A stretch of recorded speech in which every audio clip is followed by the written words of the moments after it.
Hello, my name is Kendall Lynch, and I completed a research project last summer funded by the Charles Center entitled, Why Do I Feel Like This? An application of evolutionary psychology to the mental health consequences of racial discrimination in Black Americans.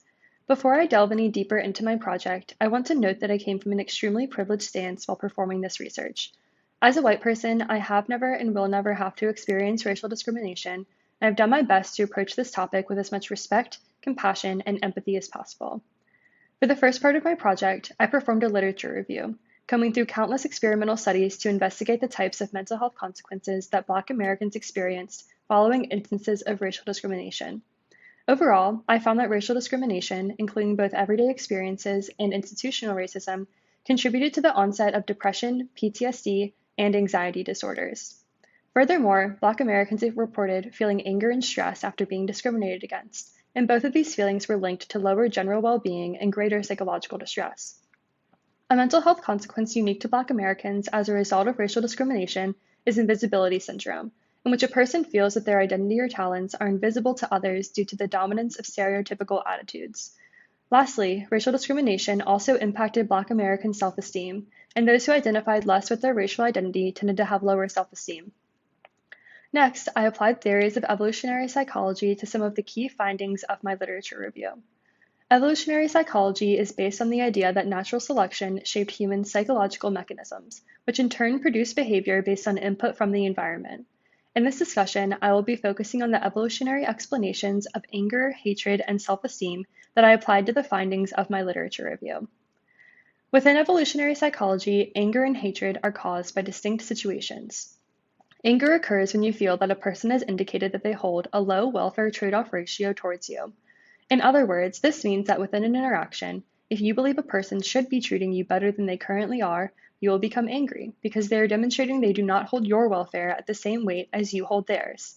The evolutionary function of anger, then, is to recalibrate the other person's welfare trade-off ratio to the level you feel it should be. In line with this theory, anger should occur in incidents when an apology or other reparation can momentarily resolve the negative feelings felt by the target of racial discrimination and recalibrate the perpetrator's welfare trade-off ratio to the higher level the target expects. Within qualitative interviews with Black participants, I saw that following an instance of racial discrimination, many people asserted their right to respect to the perpetrator, which is in line with my prediction. By asking for an apology or stating that they are just as good as anyone else, these participants showed that they were attempting to recalibrate the perpetrator's welfare trade-off ratio to the higher level they felt it should be, representing the evolutionary definition of anger. Hatred, on the other hand, occurs when someone else's existence is on average bad for your own existence. Theorists believe that the function of hatred is to endorse actions that will impose costs on the hated person, even if those actions will bring costs to the hateful person themselves. I hypothesized that hatred would occur during incidents that were reflective of institutional or systemic racism, or towards white people as a population, who so often benefit from these kinds of discrimination. During interviews, many Black participants described wanting to limit their interactions with or feeling resentful towards white people following an instance of racial discrimination, representing the evolutionary definition of hatred. They were motivated to limit their interactions with or impose costs on people who were representative of discrimination that could not be resolved by a welfare trade-off ratio recalibration. The evolutionary theory of self-esteem centers around the idea that self-esteem functions as a monitor for relationships in multiple domains.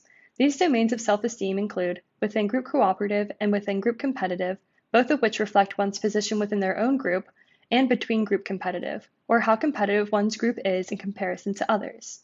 I argued that the only domain of self-esteem that would be affected by racial discrimination is between-group competitive. This is because racial discrimination targets Black folks based on their group membership. In other words, racist people act in discriminatory ways because they are prejudiced against Black people, not usually against a specific Black victim of the discriminatory act. Being targeted on the basis of their group membership could contribute to Black folks feeling that their racial group is worse off than others. The other domains of self-esteem would not be impacted by racial discrimination, given that they focus on interactions occurring within the Black community, not with out-group or non-Black people. In conclusion, I hope I've been able to show the ways in which evolutionary psychology can aid in explaining the causes of the mental health consequences of racial discrimination. I believe that an evolutionary perspective has the potential to guide future research to new and exciting findings, and I truly appreciate the opportunity I had to contribute to this potential. Thank you so much for listening, and I hope you've enjoyed hearing about my project.